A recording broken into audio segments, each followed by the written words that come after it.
Queridos madridistas y gente de bien, bienvenidos y bienvenidas a un nuevo episodio de A la Madrid, el número 35 del podcast de Real Madrid Baloncesto, y que lleva por título El Génesis. En el episodio de hoy vamos a subirnos en la máquina del tiempo y retroceder casi 100 años al momento de la creación del mejor equipo de baloncesto del mundo. Y bueno, ¿qué tal, Evelyn? Muchísimas gracias por unirte a este recorrido histórico. De verdad, un placer inmenso tenerte por aquí. Nada, el placer es mío. Encantada de que me hayas invitado a formar parte de este viaje al pasado, ¿eh? Porque te digo una cosa, es una historia que te atrapa desde el minuto 1. Totalmente. Y sigo con la presentación. Antes de las Copas de Europa, antes de las leyendas eternas y antes de que el Real Madrid Baloncesto fuera sinónimo de grandeza, hubo un tiempo en el que todo estaba por construir. En 1931, cuando el baloncesto apenas había echado raíces en España, un pequeño grupo de pioneros decidió vestir por primera vez la camiseta blanca en un deporte casi desconocido para la mayoría. No heredaron prestigio ni victorias, tuvieron que empezar desde la nada. Aquellos primeros hombres jugaron en pistas humildes, con medios rudimentarios y más fe que certezas. Entre ellos destacó Ángel Cabrera, impulsor decisivo de la sección y sembrador de una idea que parecía modesta, pero que acabaría transformándose en una de las mayores tradiciones del baloncesto europeo. Porque toda leyenda tiene un origen. Y antes del mito estuvo el Génesis. Arrancamos. Y fíjate, para entender bien este génesis hay que hacer un ejercicio de imaginación bastante radical. Hay que borrar de la mente los pabellones climatizados y las zapatillas con cámara de aire. Hablamos de la España anterior a 1931. El baloncesto no es que fuera minoritario, es que era literalmente un idioma extranjero que casi nadie hablaba. Claro, es una buena analogía. Era como, a ver cómo lo digo, como intentar fundar un equipo de deportes electrónicos en los 80, antes de que existiera Internet. Una excentricidad total. Te la jugabas por una rareza que se practicaba en patios de colegio en tierra dura, de forma muy dispersa por Barcelona, San Sebastián o algún rincón de Madrid. Sino cómo se jugaba. Faltaba reglamento, faltaba doctrina. Era un deporte joven, casi experimental. Cada recinto improvisado jugaba, pues eso, con sus propias normas, bajo la mirada de gente que no entendía muy bien qué estaba viendo. Madre mía, frena ahí. ¿Me estás diciendo que cada uno jugaba con sus propias reglas? Si lograban organizar un partido, ¿qué hacían? ¿Se sentaban antes a negociar si los puntos valían 1 o 2 o si se podía correr con el balón? Literalmente eso. No existía una estandarización, era el salvaje oeste deportivo. Imagina intentar montar una liga cuando el tamaño de la cancha o lo que era una falta dependía de lo que acordaran los capitanes un cuarto de hora antes de saltar a la pista. ¡Qué locura! Un caos absoluto. Un caos, sí. Y por eso la figura de Ángel Cabrera es monumental. No es solo el primer entusiasta de este deporte en el club, es el primer legislador, el verdadero profeta. Claro, porque él había estado viviendo en Argentina, ¿no? Y allí el baloncesto ya estaba a años luz de España, ya movía muchísima gente. Exactamente. Y Cabrera vuelve a España con un celo de misionero total, pero muy práctico. Lo que hace en 1930 es la clave maestra. Pide a la JAMSEI de Estados Unidos los reglamentos oficiales, los traduce él mismo al español y los reparte por las federaciones y clubes incipientes para crear un orden común. No solo es un fanático del deporte, es que está diciendo, señores, esto es baloncesto, así se vota, esto es personal. Está estabilizando el deporte, porque sin reglas comunes es imposible competir. Ese es el gran salto. Cabrera crea la infraestructura legal del juego y, claro, con ese manual bajo el brazo y una voluntad de hierro, se planta ante la directiva del club y propone crear la sección de básquetbol, escrito así con B y K. Y el club, que buscaba abrirse a nuevas disciplinas, acepta el reto. Pero a ver, ponte en el lugar de Cabrera. Tienes el visto bueno, tienes el manual traducido, tienes el escudo del club, pero miras a tu alrededor y no hay plantilla.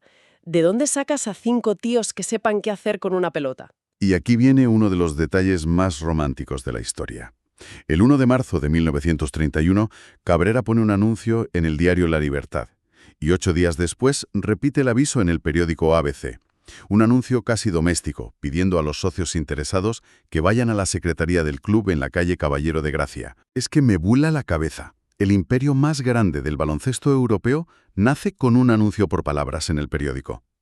como quien busca músicos para montar un grupo de rock en un baraje. Ya ves, fue una convocatoria abierta, una apuesta a ciegas para ver si alguien en la ciudad conocía este deporte. Es alucinante pensar en eso hoy en día. Totalmente. ¿Y quién responde a esa llamada? Porque me imagino de todo menos a deportistas de élite, claro. Había que ponerle rostro a aquellos pioneros. Pues responden hombres que, por azares de la vida, ya conocían el balón. Llegan nombres que merecen muchísima memoria, fíjate. José Segurado, los hermanos Gil, José Hermosa, y destacan perfiles muy internacionales, como Emilio Gutiérrez Bringas, un mexicano que ya traía el deporte aprendido. Ah, claro, que luego Gutiérrez Bringas impulsaría el primer trofeo no oficial, la famosa Copa Chapultepec. Ese mismo. Y también estaba Juan Castelví, que era filipino, o Segundo Braña, otro mexicano. Era un crisol internacional increíble. Pero la gran figura, el que causaba impacto de verdad, era un alemán llamado Middelmann. Ostras, Middelmann. He leído sobre él y es un personaje fascinante. Superaba los 2 metros de altura, ¿verdad? Hay que imaginar a un tipo de más de 2 metros paseando por el Madrid de 1931. Causaba un impacto visual tremendo. En una época donde la estatura media rondaba el 1,60 m, Middelmann era un gigante mitológico sobre la cancha. Debía ganar los saltos iniciales casi sin esfuerzo. Normal. Parecería un poste de telégrafos andante. Y con este grupo tan variopinto, dirigido por el propio Cabrera, hacen su debut oficial el 22 de marzo de 1931, ¿no? En el Campeonato de Castilla. Sí, frente a un equipo llamado Damping Basketball Club. Y la experiencia de los rivales se notó muchísimo. El debut fue una derrota dolorosa por 19-5. Un varapalo tremendo, 19-5. Y Cabrera fue el máximo anotador, con 4 puntos. Un tiro de campo y 2 o 3 libres. Exacto. Pero aprendieron rápido. Ese bautismo de fuego sirvió de rodaje, porque el 2 de abril consiguen su primer triunfo, un humilde 9-5 contra el Ministerio de la Marina. Y ahí se unen más pioneros como Máximo Arnaiz o Juan Negrín, el hijo del que luego sería presidente de la República. Es crucial rescatar del olvido a estos hombres. Jugaron sin foco, sin dinero, sin gloria masiva, pero forjaron el ADN del club. Y claro, a este ADN hay que sumarle el escenario, porque el primer gran templo no tenía nada que ver con los estadios modernos. Nada que ver. Su refugio estaba en los bajos de una de las tribunas del viejo estadio de Chamartín. Jugaban literalmente a la sombra del coloso futbolístico. Y la pista, ojo a esto, no era de madera, era un rectángulo de tierra pisada. Tierra pisada. O sea, un descampado aplanado. Pero explíqueme una cosa, porque si la pista es de tierra y los balones no tenían el agarre sintético de hoy, ¿cómo demonios botaban la pelota? Es que apenas botaban. Hablamos de balones de cuero auténtico, cosidos a mano. Eran pesados, ásperos y el bote era una lotería. Si llovía o el suelo estaba húmedo, el cuero absorbía el agua y se convertía en una piedra enorme. Claro, jugar sobre un suelo irregular con una bola que pesa como un yunque cambia por completo la táctica. Los regates que vemos hoy eran una imposibilidad física. Has dado en el clavo. Por eso los marcadores eran tan bajos. El juego era inmensamente estático, dependía del pase continuo y de tiros pesados a 2 manos desde el pecho. Y las canastas eran de madera rudimentaria, sin aros flexibles ni nada. ¡Qué barbaridad! Y encima el público no estaba cómodamente sentado en gradas lejanas, ¿verdad? ¡Qué va, qué va! El público formaba una muralla viva. Estaban pegados a las líneas de la pista, respirando en la nuca de los jugadores, protestando y celebrando cada punto. O sea, ibas a sacar de banda y tenías a un señor fumando un puro que casi te pisaba los cordones de la zapatilla. Literalmente. Sentías su respiración. Era una olla a presión salvaje. Y ahí, en ese ruido y sobre esa tierra, nace verdaderamente el espíritu competitivo y esa resiliencia tan característica del equipo. Pero claro, para que esa resiliencia pase al siguiente nivel, necesitas un espejo, un gran rival que te empuje al límite. Y en esos años 30, ese rival no era el de siempre. Era un equipo que hoy suena a leyenda. El Rayo Club de Madrid. El gran archienemigo de los años 30. Dominadores absolutos de los 2 primeros campeonatos de Castilla. Eran tan buenos que la prensa los conocía como los 4 Alonso y un Vitórica. Los 4 Alonso. Suena banda de forajidos del salvaje oeste. Y casi lo eran en la pista. Eran los hermanos Pedro, Emilio y Luis Alonso, de origen cubano. Tenían un talento físico abrumador. Y la estética de aquellos partidos es pura épica. Jugaban al aire libre, sobre tierra o ceniza, vistiendo alpargatas, rodilleras gruesas, y algunos del Rayo jugaban con boina. Con boina.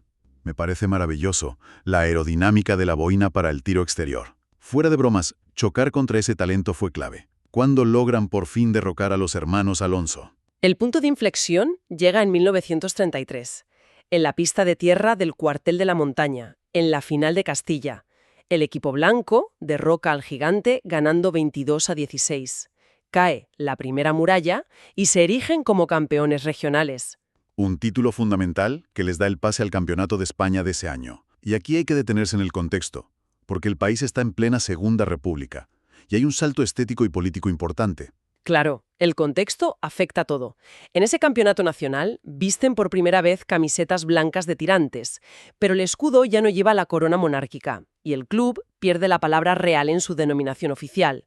Todo esto influía en la logística y el sostenimiento de las secciones. Totalmente. Y me contabas antes un detalle tremendo de ese Campeonato de España. Se jugó, fíjate, en los jardines del cine de verano Goya. Sí, la máxima expresión de la adaptación. Cualquier explanada plana en Madrid valía. Pasan a la final tras un abandono muy polémico del Iluro de Mataró, un equipo catalán que se retiró en plenas semifinales por el arbitraje y el estado del suelo. Las típicas quejas de la época. Pero bueno, se meten en la final. ¿Y a quién se encuentran allí? Al Rayo Club de Madrid, claro. Su gran sombra. Y esta vez la experiencia del Rayo pesó más. Ganan la final nacional 21-11. Una derrota amarga, seguro. Pero, a ver, en 2 años pasar de un anuncio en el periódico a disputar el campeonato nacional es una barbaridad. El mensaje ya estaba mandado. La semilla había echado unas raíces fortísimas. Esa rivalidad prometía elevar el baloncesto español. Estaban listos para crecer. Pero entonces, la historia interviene de la forma más abrupta posible. En 1936 estalla la Guerra Civil. Y desciende una noche oscura sobre el país.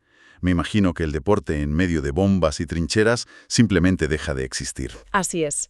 La paralización es total, las pistas se enmudecen, son abandonadas o requisidas, las plantillas se dispersan en diferentes frentes o en el exilio.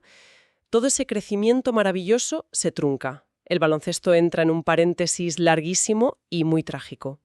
Y cuando la guerra termina en 1939 y la gente intenta reanudar la vida, ¿qué pasa con esos equipos pioneros? El mundo era otro por completo. Se encuentra en un panorama devastado. Muchos equipos que se sostenían por puro entusiasmo de gremios o asociaciones pequeñas no pueden volver a armarse. El caso más drástico es precisamente el del Rayo Club de Madrid. El Goliat del baloncesto madrileño de tierra. Exacto. El Rayo Club queda tan fracturado organizativamente que acaba desapareciendo en 1941. Y ese cierre deja al equipo blanco como el heredero natural de aquel fuego competitivo inicial. Se convierten en los supervivientes de esa primera era, listos para reconstruir todo sobre los cimientos que Ángel Cabrera dejó plantados. ¡Qué viaje! Y ahora, para cerrar este recorrido, el Real Madrid Baloncesto no nació gigante. Nació pequeño, incierto y rodeado de dificultades.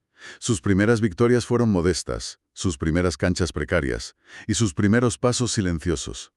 Pero precisamente ahí reside la fuerza de esta historia, en que la grandeza futura se levantó sobre sacrificios humildes y sobre la convicción de unos pocos que creyeron antes de ver.